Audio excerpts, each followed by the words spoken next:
manfaat dari meditasi ini untuk kita yang mempelajari ilmu hikmah, ilmu goib, ilmu kasepuhan, atau ilmu apapun ya.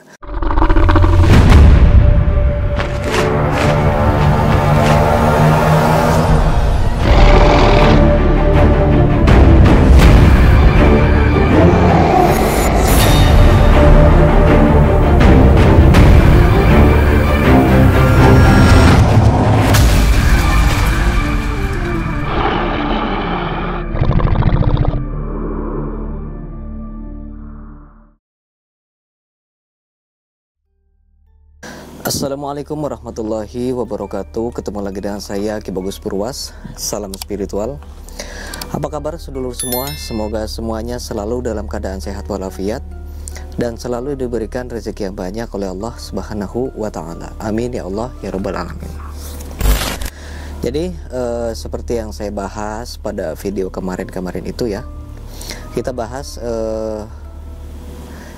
part-part kemarin, yaitu tentang pentingnya kita melakukan meditasi.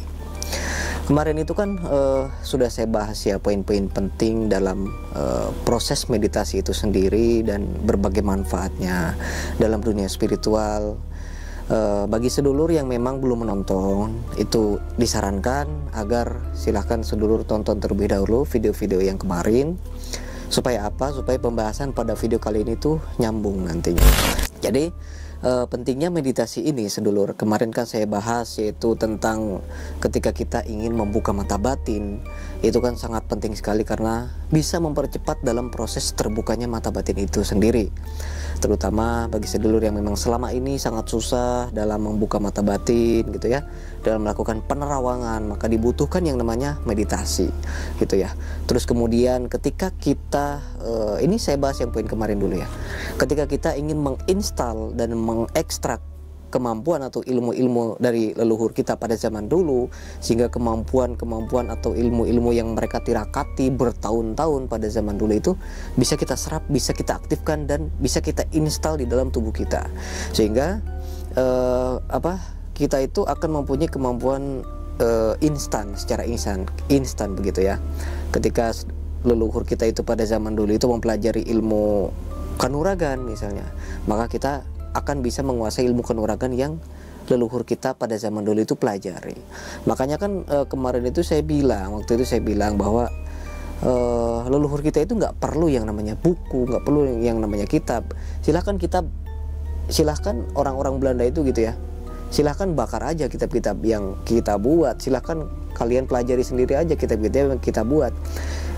Sebagaimanapun dia bekerja keras untuk mempelajari kitab-kitab yang leluhur kita itu sudah buat, mereka tidak akan bisa menguasainya gitu. Karena ilmu yang sebenarnya, ilmu yang sesungguhnya, ilmu yang sejatinya itu sudah ada di dalam diri leluhur kita sendiri. Sehingga mereka itu tidak perlu bingung untuk mengajarkan kepada anak cucunya.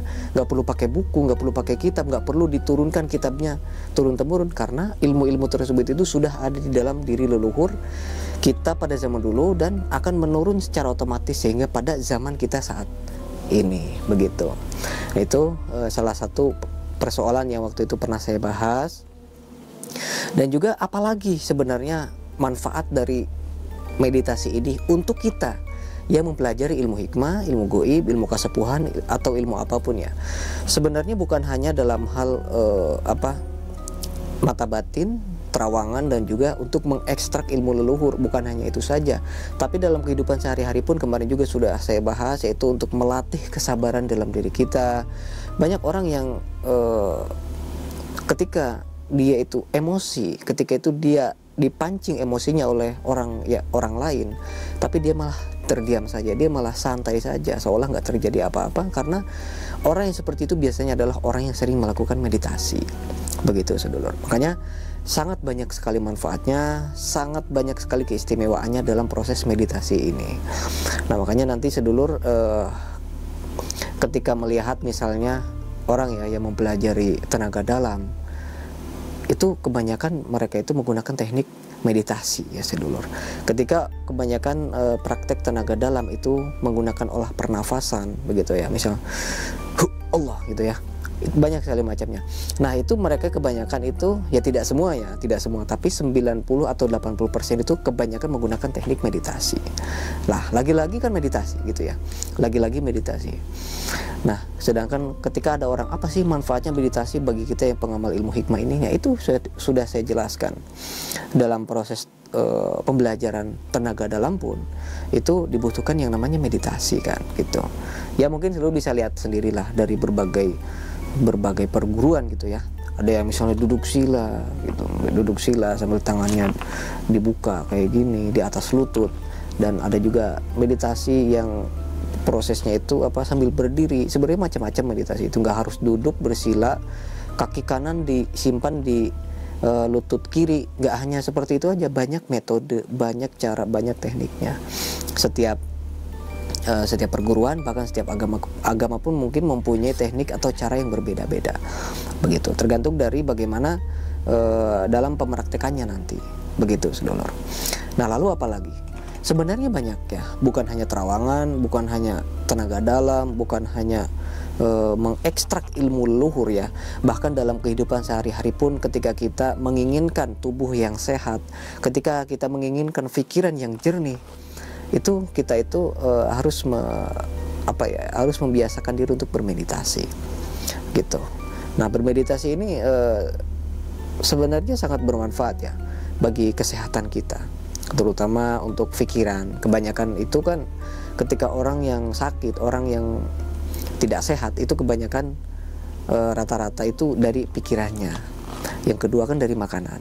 Tapi yang paling banyak itu dari pikiran, karena mungkin dari banyaknya beban pikiran, banyak yang harus dibayar, cicilan-cicilan, banyak kredit-kredit yang harus dia tanggung, ataupun banyak masalah di tempat kerjanya, dan masih banyak lagi bahkan dari keluarga, dari lingkungan keluarga atau bahkan lingkungan rumahnya juga mungkin ya yang tidak mendukung, dan sehingga menjadikan pikirannya itu semakin kacau gitu kan.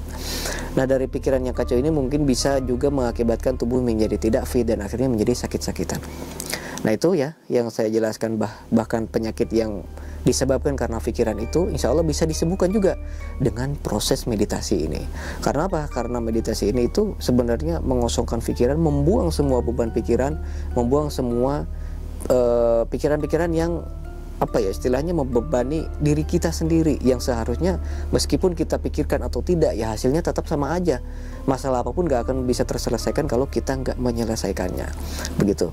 Mungkin yang harus kita pikirkan itu solusinya, bukan sesuatu yang harus kita pikirkan terus menerus. Kita apa ya istilahnya ya sesuatu yang berlebihan itu tentu kurang baik. Begitu kan. Nah insya Allah dengan proses meditasi ini kita itu akan bisa apa ya istilahnya mengosongkan semua beban tersebut. Lalu mungkin ada yang bilang kalau hanya mengosongkan ya sama aja, nggak ada solusinya. Jangan salah dulu sedulur. Ketika kita melakukan meditasi, ketika pikiran kita itu jernih, ketika pikiran kita itu sedang rileks, tentu solusi apapun akan masuk dan dicerna oleh pikiran kita itu sendiri ya sedulur. Makanya ketika pikiran kita itu sedang rileks, makanya kita kan kalau berpikir itu bisa jernih gitu ya, nggak ada emosi, nggak ada pikiran yang kacau gitu. Makanya di situ kita akan berpikir secara jernih, maka solusi apapun tentu bisa kita dapatkan. Nah jadi begitu, banyak sekali manfaat dari meditasi ini ya sedulur. Dalam praktek ilmu gaib sendiri itu banyak sekali yang menggunakan meditasi, terutama ketika ada beberapa metode cara penarikan benda pusaka itu ya. Ada yang ketika kita menggunakan berbagai ubur rampe, kita simpan di lokasi penarikan, terus kemudian kita melakukan meditasi di situ. Kita melakukan meditasi, kemudian kita di hatinya atau mulutnya itu membaca amalan-amalan khusus untuk menarikan pusaka. Nah itu lagi-lagi kan kita posisinya kan sambil meditasi begitu. Terus ada juga ketika kita melakukan pengobatan, kita juga ada beberapa cara memang yang membutuhkan meditasi juga banyak gitu ya. Jadi ada memang sedikit besarnya beberapa amalan-amalan, ilmu-ilmu yang memang membutuhkan meditasi begitu sedulur. Jadi kalau ditanya penting atau tidak ya tentu sangat penting, tidak bisa dilepaskan di dalam dunia ilmu hikmah, kesepuhan, dunia ilmu gaib, supranatural dan lain sebagainya. Nah, itu yang bisa saya sampaikan pada video kali ini ya. Semoga video kali ini ya sedikit besarnya bermanfaat untuk semuanya, terutama bagi sedulur yang kebingungan gitu ya. Makanya silakanlah dicoba dulu, dicoba dipraktekkan, terus kemudian dirasakan manfaatnya dari berbagai keajaiban yang kita alami nanti hari demi harinya begitu. Itu kan sering saya bahas, ya minimal kita lakukan meditasi itu ya sehari 15 menit aja lah untuk pembelajaran awal gitu ya, untuk membiasakan diri. Nanti bisa dinaikin 20 menit, 30 menit dan seterusnya begitu. Nah, mungkin cukup sekian dulu ya konten kita pada video kali ini. Semoga bermanfaat untuk semuanya. Saya Ki Bagus Purwas. Assalamualaikum warahmatullahi wabarakatuh.